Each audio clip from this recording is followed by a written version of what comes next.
Kenta Maeda so close to a no-hitter last night for the Minnesota Twins. And yeah, I had some DFS lines with Kenta in them, so it's fun to root from it from that perspective. But also, like, I grew up a Twins fan. I remember when Francisco Liriano threw his no-hitter when I was in college. Johan Santana wasn't with the Twins at the time, but still my favorite baseball player of all time. So a lot of good memories of no-hitters. I was kind of hoping Kenta would add his name to that list, a guy I liked even before he was on the Twins. So I was really pulling for him, but still an awesome effort. Byron Buxton scores a game-winning run. So honestly, what more could I ask for? It was a fun night of baseball. We had talked yesterday about how it was an exciting slate with a lot of really fun pitchers. It came through exactly that way. So hopefully it was a fun night for you as well and a profitable night, potentially another one lined up on tap for today. Welcome on into the Solo Shot. That's right here on the FanDuel Podcast Network and numberFire.com. My name is Jim Sonis. I am a senior writer and analyst for numberFire.com,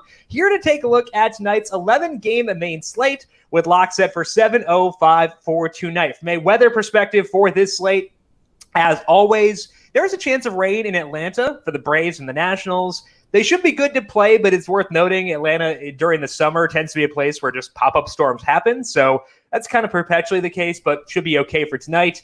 The wind in San Francisco is blowing out to center at 11 miles per hour, which would be good for batters. But the stadium is kind of built to cancel that wind out, and it's just 67 degrees. So if you see the wind blowing out in San Francisco, I would disregard it, and I would keep your views of hitters of the Giants and the Angels muted, because it doesn't matter too much that the wind is high for tonight. We'll dive into the pitching preview and let you know about this slate in just 1 second. But first, the NBA playoffs are upon us, and FanDuel has you covered. Compete in the Mountain Dew NBA Free Play daily from August 18th through September 4th for your chance to win your seat in a virtual event with NBA legends Gary Payton and Ray Allen. With each entry, you will also be entered into the King of the Mountain 3-point bonus for your chance to win a share of $15,000, brought to you by Mountain Dew, official sponsor of the NBA. For more details, visit FanDuel.com or download the FanDuel app today. Eligibility restrictions apply. Pitching preview for this Wednesday main slate, Garrett Cole and Jacob deGrom are both here on this slate. Garrett Cole 10-9, Jacob deGrom 10-7. So both, a little bit lower salary than usual. Lance Lynn is $9,700. Aaron Savali is $9,500. We have Merrill Kelly, Pablo Lopez, Chris Paddock, and Tyler Glasnow as the other pitchers at $8,000 or higher. And the reason this slate is unique and could be pretty fun for DFS is that it is a Coors Field slate, and it is one that I want to stack. The complicating factor there is that it's the Astros that I want to stack. They tend to be expensive regardless, but now they're in Coors Field. It's going to be even tougher. Now, the salaries on the Astros did not get jacked up as much as they usually do for Coors, so it's not as if, you need to spend down to, $6,000 a pitcher, but there is an incentive to maybe pay a little bit less. So what we're going to do here on the Solo Shot is split the first pitcher up and morph Jacob deGrom and Garrett Cole into one human, because I don't want to burn 2 of my 3 pitching slots on those guys. So we'll go through both those guys at once, then go through one mid-range pitcher and one lower-ish salary arm to consider for tonight. So both Cole and deGrom deserve consideration here, even with Coors being an option. Cole is facing the Rays at home, while deGrom has the Marlins on the road. deGrom sounds like he's good to go. He got scratched last week due to a neck issue. It was not the blister we had discussed in the Solo Shot. It wound up being his neck. And that's an issue. If he has 2 different things, bumming him out, that could be an issue. But it's still just 9 days between starts. So I would guess that deGrom is pretty close to stretched out. That's a good thing, because he has a 33% strikeout rate since they made their pitching coach change last year in June. So it's a large sample over a calendar year. And the velocity this year specifically is disgusting for deGrom. I think he does get a slight knockdown due to the health issues, combining to maybe limit his pitch count. So I would say lower deGrom a bit, still a very good option. I don't have any concerns around Cole. His strikeout rate is down a bit this year, but it's still 30%. And if it's down to 30%, that shows you how good he was last year. He says he made a tweak in his delivery after his third start. And in the 2 starts he's made since then, Cole has 18 strikeouts compared to just 1 walk. And one of those starts was against the Rays. Now that means that they've seen him recently, but he gets them at home. They have a 24% strikeout rate versus righties since the start of last year. So between the two, I would go Cole as my top-ranked arm just because he is at home. There aren't as many health issues there. And if you're not stacking the Astros, both these guys are worth their salaries, and I would try to get here for sure. So if I am okay spending up, and if it's a stack or a lineup where I'm not stacking Coors, I'm going to try to get to Garrett Cole at 10-9 and Jacob deGrom at 10-7 as well. The mid-range guy who I like is Lance Lynn because he's $9,700, and I think that's low enough where you can at least get some Coors exposure. So let's talk about him now and why he deserves to be on our radar. Lynn himself was at Coors Field last week, and all he did in that game was throw a complete game. And that's not a huge shock with him, despite the fact it's at Coors. It's not a shock to see him go the full 9 because the length for Lynn is huge. He has gone at least 102 pitches in all 5 starts this year. He went 110 in that one, but he's also just absolutely shoving on the mound right now. Lynn has been throwing more cutters this year than he did last year. That's a change he started to make towards the end of last year. So we're up to a 9-start sample on Lance Lynn with more cutters. And in that time, he has a 3.52 skill interactive ERA. His strikeout rate is 32%, and he's kind of limiting hard contact too. It's at 33%. He'll still let up some fly balls, so there is some risk here, but 33% hard hit rate is not that bad. When you're doing that at the volume that Lynn has, that's really attractive. Lynn is facing the Padres. They've obviously had blow-up games this year. They've had huge games, and that can happen because they have a lot of talented batters. They have a 112 WRC plus versus righties for 2020 alone. But they also still have a 23% strikeout rate. It is 25% since the start of last year. So opposing starters can have big games facing this Padres lineup. And Lance Lynn is really good. So I'm going to take those savings here occasionally and see what I can afford at Coors Field. It's a $1,000 discount between Lynn and deGrom, $1,200 between Lynn and Cole. I think that is enough to get me to bite on Lance Lynn. It could go poorly with how well the Padres are playing, but I think it's worth the risk here. So Lance Lynn, if you want to get at least some Coors exposure, a good way to do so, you can load up on the mid-range type guys at Coors, and I think they're in a good spot too. So I'm willing to do that for sure. I also think you can go even lower than Lynn if you want to get even more exposure to Coors or maybe get the better batters within Coors Field. And that pitcher is in the same game as deGrom, so he might not get a win, but I really like Pablo Lopez. Lopez is in just his age 24 season. So he's still a young guy, but it's already his 3rd season in the big leagues. So when he's that young and he's had that much experience, we should not be surprised to see him get better as his career goes along. And I think we're seeing that right now. Lopez last year, a 5.09 ERA, but his peripherals were a bit better than that, a 4.44 skill interactive ERA, and he had some individual pitches that were really good. Specifically, his changeup was nasty. He had a 29.7% whiff rate on that, according to Baseball Savant, and the expected WOBA against it was just 288. So a really good pitch. Last year, Lopez threw that pitch just 22% of the time. But this year, he's increased that to 31%. So he's throwing his most effective pitch more often. We should not be shocked that it's been effective. He's also up the spin rate on that changeup significantly. The same thing has happened with his four-seam fastball. I'm not sure how that's happening.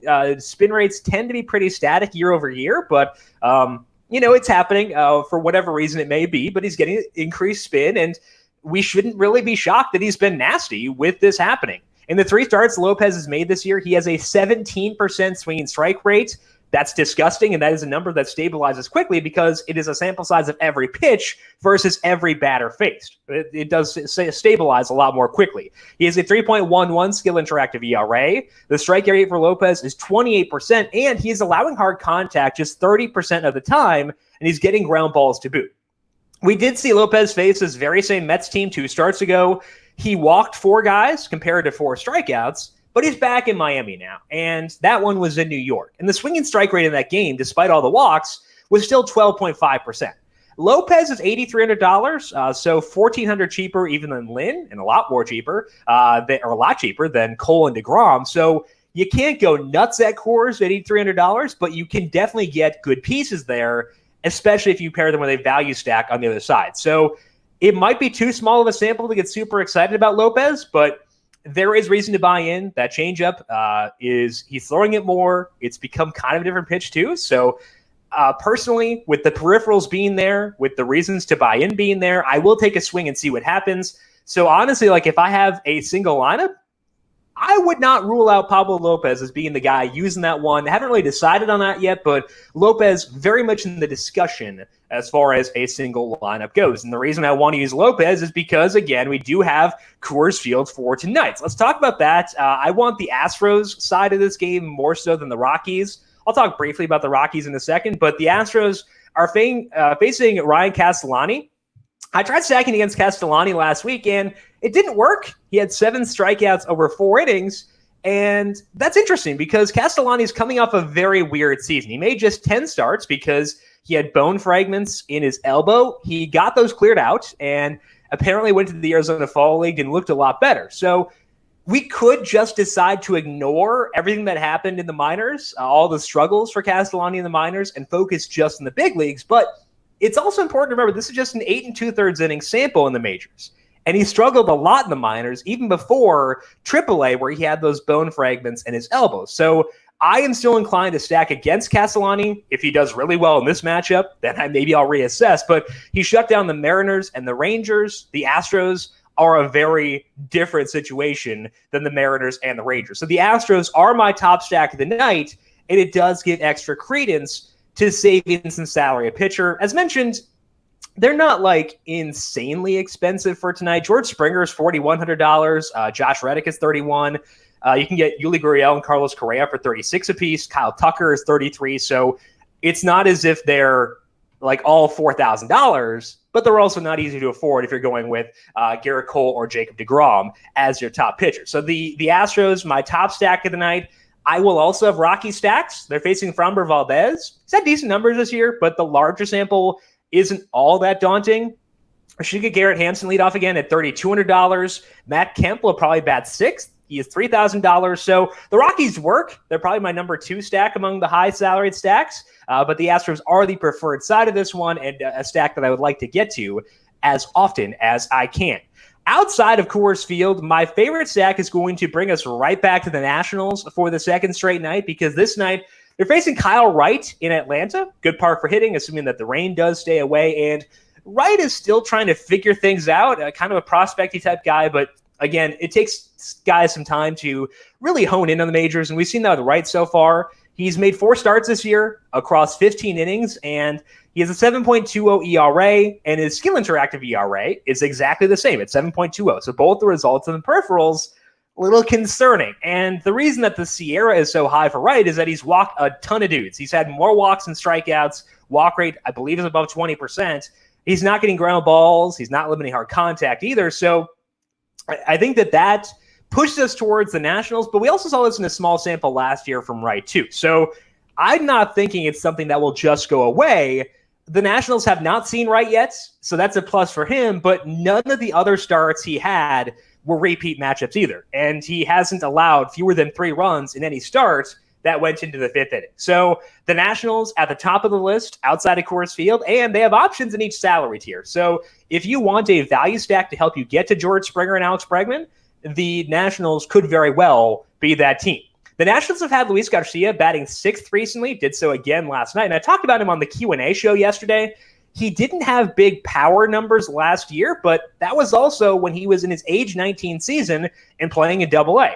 We could see some power spring up as he ages. It wouldn't be all that surprising. And Garcia can swipe some bags too. He's $2,300, batting 6th, and a stack that I like. So I think that Garcia, despite being not the archetype of batter I tend to target, I think on this specific slate, and the slate last night too, is going to be someone that I use in order to make it easier to get the Lance Lynn or pair the Nationals with a Coors Field stack. So Garcia, not a power guy, and once his salary goes up, I'll probably pump the brakes, but at $2,300, sign me up once again for tonight.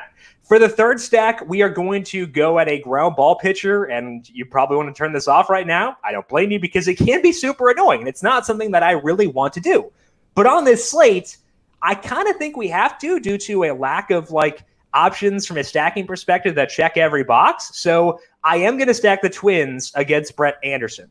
Anderson has made 3 starts this year. His ground ball rate in those 3 starts is 68%. Not quite nice, but pretty close. It was 55% last year, so that's not a fluke. He's going to be a ground ball guy. That's just what he does. But the strikeout rates tend to be super low, and that means that he is allowing a ton of balls in play. Balls in play can lead to base runners. Base runners lead to increased volume for our stacks and chances to drive in runs. This year, specifically, the expected WOBA against Anderson is 382, according to Baseball Savant. And for context, a 382 WOBA last year would have ranked between Pete Alonso and Eugenio Suarez for the full season. If you had given me Pete Alonso or Eugenio Suarez, I would take that. So even though Anderson is not letting up fly balls, hitters can still do damage, and they can give us big volume, and that can be enough sometimes. Again, this is not an optimal stack by any means, and I think it's a distant third behind Coors Field and the Nationals, and there's an expensive stack I'd rather have too, but from a value stack perspective, if you're not going Nationals, I think the Twins are going to be the number one value stack of the night. On a more stack-heavy slate, I'd happily avoid it, but I think on this slate, the Twins do deserve to be in our stacking rotation. A lot of times, I am okay targeting lefty-on-lefty matchups because they will be lower popularity. A lot of lefties, if they're in the lineup against the lefty, can hit them. Here I will go righties only, though, because Anderson allowed a 44% hard hit rate versus righties and a 50% ground ball rate last year compared to a 30% hard hit rate and a 68% ground ball rate. So Eddie Rosario and Max Kepler, always fun. I will use them plenty of times, but they will not be in my lineups for tonight. I want to focus just on the righties, not just Nelson Cruz, but Miguel Sano, Mitch Garver, Jorge Polanco, Juan Gonzalez, and yes, potentially some Byron Buxton too, if I have enough lineups. And all those guys outside of Cruz are $2,900 or lower. So you get 4 Twins in there, and it make it a lot easier to afford your Astro stack, maybe get Juan Soto for a National stack. So I think the Twins, if you need value, definitely work, even though they're not an optimal process play because of the ground ball ways of Brett Anderson. Let's finish up with things to watch. If you want one more pitching option for tonight, I don't hate the idea of taking a swing at Tyler Glasnow. He's only $8,000, and he's $8,000 because he's facing the Yankees, but also because he's struggled a lot this year. Glasnow has not gone longer than 4 2/3 innings in any of his starts. His pitch count has hit 88, though, so he can go longer. It's just because he's been ineffective. The Yankees, pretty beat up, missing a lot of their really good bats. They're still scary, just not as scary as when they have Stanton and Judge in there. Glasnow needs to cut down the walks to go deep in games, but he's getting strikeouts. His pitch count is high enough, and his salary is low, so I can't hate too much on that combination. I do think that Glasnow is worth considering at $8,000. I very much prefer Lopez because I feel better about the length there and the effectiveness, but Glasnow, if you want an additional arm below $9,000, is someone I would consider as well. The Dodgers don't fit super well here if you're trying to stack Coors because you'd have to find a super cheap pitcher to make that work, but you may have some lineups where you go with Lopez or maybe Glasnow and don't want to stack the Astros. That's totally fine. I think that's the good spot to go with the Dodgers. They're facing Taijuan Walker. He's looked decent this year, but also not that overpowering, and he's not getting ground balls. I think that Walker could struggle against the lineup this good. So among the higher salaried stacks, or just like if we're looking at stacks straight up and not considering salary, I would say Astros 1, Rockies 2, Dodgers 3, but they're on the same par as the Rockies, and then Nationals, and then Twins. I think that'd be my ranking, but just because of the salary constraints, pushing the Dodgers lower, but like if you have, for some reason, a bunch of salary and want to stack the Dodgers, I think they're a really good option for tonight. Finally, the Braves are similar to the Twins tonight, where they are facing a ground ball pitcher who doesn't get strikeouts. It could make them interesting on this specific slate. They're facing Eric Fetty. Fetty is like Anderson. He's a ground ball guy, doesn't get a lot of strikeouts. And as mentioned, that can work. So I am in on the Braves at times, though I prefer the Twins between the two facing this archetype of pitcher. So Twins 1, Braves 2 among the ground ball teams. Matt Adams, back from the injured list. He is $2,400, likely to be smack dab in the middle of the order. I like that.